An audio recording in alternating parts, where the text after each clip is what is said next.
नमस्कार दोस्तों, स्वागत है आप सभी का पाथफाइंडर पर।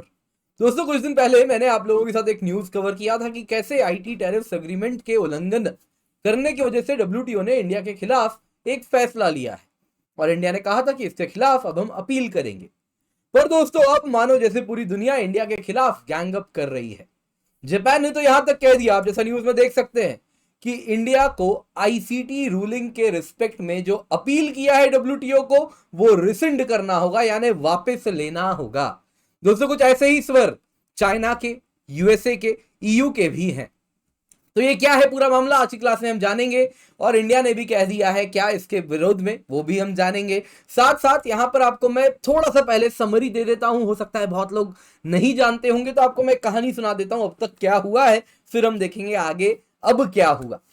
तो दोस्तों, आईटी टैरिफ्स एग्रीमेंट 25 मार्च 1997 को इंडिया ने साइन कर लिया था। कुछ लोग कहते हैं ये एक ऐतिहासिक गलती थी। क्या हुआ था इस एग्रीमेंट के अंतर्गत? इस एग्रीमेंट के अंतर्गत इंडिया ने कह दिया था कि computers, telecom equipment, semiconductor, scientific instruments, उस टाइम मोबाइल फोन नहीं था इसलिए नाम नहीं है, तो इन सब से हम अपने देश में टैरिफ हटा देंगे, यानी कि इन प्रोडक्ट्स को किसी भी देश से अगर आए तो वो जीरो जीरो ड्यूटी पे करके आ सकता है। और आज भी भारत में जब लैपटॉप आता है तो आप देखेंगे उसमें जीरो इंपोर्ट ड्यूटी लगता है, जिसको हम कस्टम्स ड्यूटी कहते हैं। वही मोबाइल फोन में आज से करीबन 4-5 साल पहले तक वैसा ही हाल था, 0% कस्टम्स ड्यूटी लगता था। लेकिन अब आप देखें तो, अगर मैं सिंपल आईफोन की बात करूं, सिंपल तो नहीं है खैर, जिसके पास है वो जानता है, आईफोन की बात करूं तो उसमें बेसिक्स कस्टम्स ड्यूटी 20% लगता है, उसके ऊपर सोशल वेलफेयर सरचार्ज 10% का लगता है, यानी कि 20 प्लस 10% ऑफ 20 यानी 2, यानी 22% ड्यूटी हो गई, और उसके ऊपर 18% जीएसटी लगता है। तो ये जो इंडिया ड्यूटी लगाता है, इसके खिलाफ डब्ल्यूटीओ ने कहा इसको लगाना बंद करो, क्योंकि तुमने आईटी टैरिफ एग्रीमेंट का पालन करना है, तुम्हें जीरो ड्यूटी लगानी है। अब डब्ल्यूटीओ पैनल ने अप्रैल 17 को ऐसी रूलिंग की, जिसमें आप देखें तो एक तरफ इंडिया के अगेंस्ट यूरोपियन यूनियन, जापान और ताइवान थे। इंडिया ने इस रूलिंग के खिलाफ अपील कर दिया है, और इसी अपील को जापान कह रहा है ये वापस लो, तुम ऐसा नहीं कर सकते। अब आपको बताऊंगा क्या है आगे की कहानी, पर उससे पहले आप लोगों को एक बात, जरूरी अनाउंसमेंट है दोस्तों, बता रहा हूं। आज आखिरी दिन है, कल से बैच स्टार्ट हो रहा है, जून 1 से अग्निपथ बैच स्टार्ट हो रहा है। केवल 7,999 रुपए में आपको सब्सक्रिप्शन मिल रही है दोस्तों। 14,999 रुपए मत पे कीजिए, आप में से बहुत लोग कर रहे हैं क्योंकि आप कोड नहीं यूज कर रहे, तो यूज द कोड KC10। 7,999 में आपको सब्सक्रिप्शन मिलेगी, और इस कीमत पर आपको 900 से अधिक घंटे लाइव क्लासेस की मिलेंगे, प्रीलिम्स मेंस इंटरव्यू की व्यापक कवरेज है, प्रीलिम्स मेंस दोनों के टेस्ट सीरीज भी मिल रहे हैं, mains mentorship interview guidance programme भी मिल रहा है। अगर आप हिंदी माध्यम में पढ़ना चाहते हैं तो वो सारी फीचर आपको मिल रही है, सेम प्राइस 7,999 रुपए, जब आप कूपन कोड KC10 का इस्तेमाल करेंगे। और ये 15 जुलाई से बैच स्टार्ट हो रहा है। कैसे एनरोल करेंगे? नीचे डिस्क्रिप्शन बॉक्स में देखिए एक लिंक मिलेगा, उस लिंक पर जाके क्लिक कीजिए, आप उस पेज पर, हमारे पाथ फाइंडर के पेज पर चले जाएंगे, जहां से आप ये सारे सब्सक्रिप्शन को परचेज कर सकते हैं। आज आखिरी दिन है, कल से बैच स्टार्ट है। Use the code KC10 KC10। तो दोस्तों, आपको समरी तो मैंने बता ही दी, पूरे इशू में हुआ क्या है। अब बताते हैं नया न्यूज क्या है। जापान ने कहा है आपने जो अपील कर दिया है डब्ल्यूटीओ के फैसले के खिलाफ, उसको वापस ले लें, है ना, रिसिंड अंग्रेजी में जिसे कहते हैं। तो आप, उन्होंने कहा कि dispute settlements body of WTO ने जो रूलिंग की थी इंडिया के खिलाफ, उसको वापस ले लें। अब बात उठती है, इंडिया वापस क्यों ले ले, इंडिया का तो ये हक है।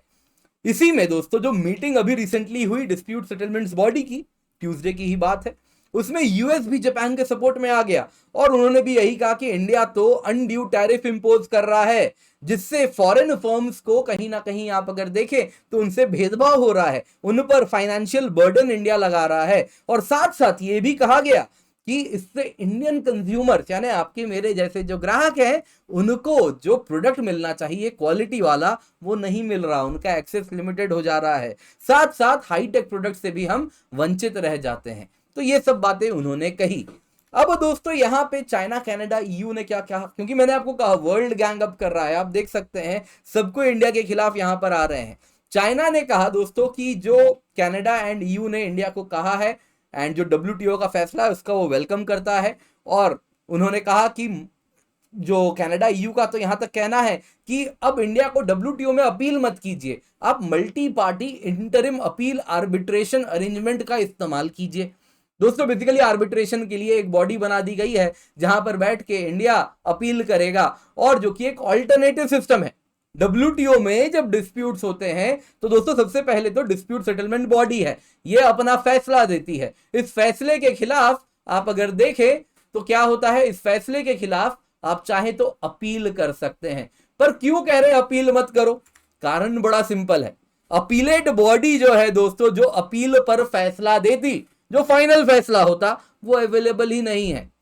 न्यू दिल्ली ने भी साफ साफ कह दिया है भैया हम तो अपीलेट बॉडी पर ही जाके फाइनल अपील करने वाले हैं, हम ये सब को नहीं मानते। Multi party interim appeal arbitration arrangement, ये सब कहीं ना कहीं मल्टीलैटरल ट्रेडिंग सिस्टम के खिलाफ है। हमको जो डब्ल्यूटीओ से हक मिल रहा है अपील करने का, हम उसका पालन करेंगे। अब ये लोग क्यों चाहते हैं कि इंडिया अपील ना करे? कारण बड़ा सिंपल है, क्योंकि इस वक्त डब्ल्यूटीओ मेंबर्स में बहुत ज्यादा, अगर आप देखें तो एक लैक ऑफ अग्रीमेंट है, जिस वजह से डब्ल्यूटीओ की जो अपीलेट बॉडी है इसमें जो वैकेंसीज पड़े हुए हैं वो एज इट इज पड़े हुए हैं, यानी काइंड ऑफ नए जज ही नहीं आ रहे। अगर नए जज नहीं आएंगे तो फैसला कैसे होगा?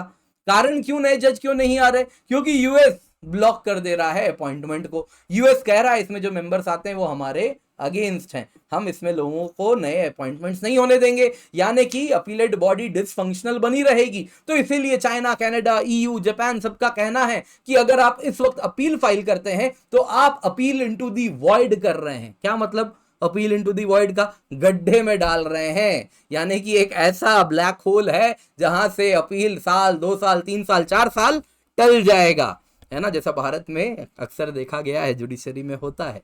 धीरे आवाज में ही बोलूंगा तो वैसे ही यहां भी टल जाएगा, तो अपील इनटू दी वॉइड हो जाएगा। तो यहां पे सवाल उठता है, साउथ चाइना मॉर्निंग पोस्ट में भी एक आर्टिकल है, उनका कहना है कि देखिए बहुत वेलकम स्टेप है, डब्ल्यूटीओ ने इंडिया के खिलाफ फैसला लिया, लेकिन इंडिया तो अपील करेगा ना।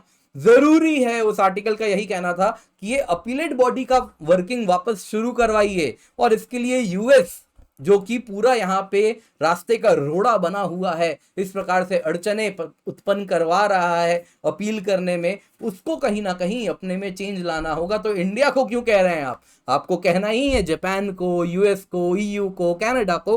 तो यूएस से जाके गुजारिश कीजिए कि डब्ल्यूटीओ अपीलेट बॉडी की जो वर्किंग है वापस शुरू करवा दे। जहां तक बात है इंडिया की, इंडिया ने कह दिया हमारा राइटफुल, हमारा हक है डब्ल्यूटीओ में अपील करना, हम वहीं पर अपील करेंगे, अपीलेट बॉडी में ही करेंगे। और ये सब जो आप लेकर के आए multi party interim appeal arbitration arrangement, हम इसमें क्यों जाएं? जब डब्ल्यूटीओ का मैकेनिज्म है जो कि जिसको पालन करना है, हम उसी का पालन करेंगे। हम डब्ल्यूटीओ को कमजोर होता हुआ नहीं देख सकते। इस प्रकार से ऑल्टरनेट डिस्प्यूट सेटलमेंट बॉडी बना के, जो डब्ल्यूटीओ का डिस्प्यूट सेटलमेंट बॉडी है, हम उसी का पालन करते हैं। दोस्तों पीडीएफ आपको लिंक नीचे डिस्क्रिप्शन बॉक्स में मिल जाएगा, आप डाउनलोड कर सकते हैं। आपके मन में कुछ भी सवाल है तो फॉर्म है उसको फिलअप कर सकते हैं, डिस्क्रिप्शन बॉक्स में मिलेगा। वापस याद दिला देता हूं, कल से बैच स्टार्ट है। आप लोग, बहुत सारे लोग 14,999 रुपए में सब्सक्रिप्शन ले रहे हैं, ऐसा ना करें।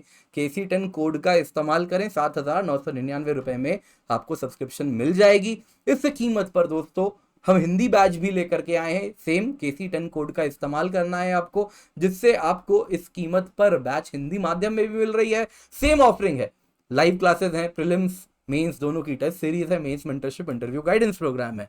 आपको साथ साथ ये भी बता देता हूं दोस्तों, इस कीमत पर आपको सब कुछ मिल रहा है। इसके सिवा आप चाहें तो सेपरेटली प्रीलिम्स टेस्ट सीरीज 2,999 रुपए में ले सकते हैं, मेंस टेस्ट सीरीज 2,499 रुपए में ले सकते हैं। पाथ फाइंडर की टीम है वो आपको पढ़ाने वाली है, पर्सपेक्टिव सीरीज भी आपको यहाँ मिल रहा है। साथ साथ यूपीएससी टॉपर्स हिंदी माध्यम में है, उनका इंटरव्यू हमने किया है, तो आप उसको भी जरूर देखिए, बहुत कुछ सीखेंगे। और साथ साथ हमें हमारे सारे सोशल मीडिया हैंडल्स पर जरूर फॉलो कीजिए।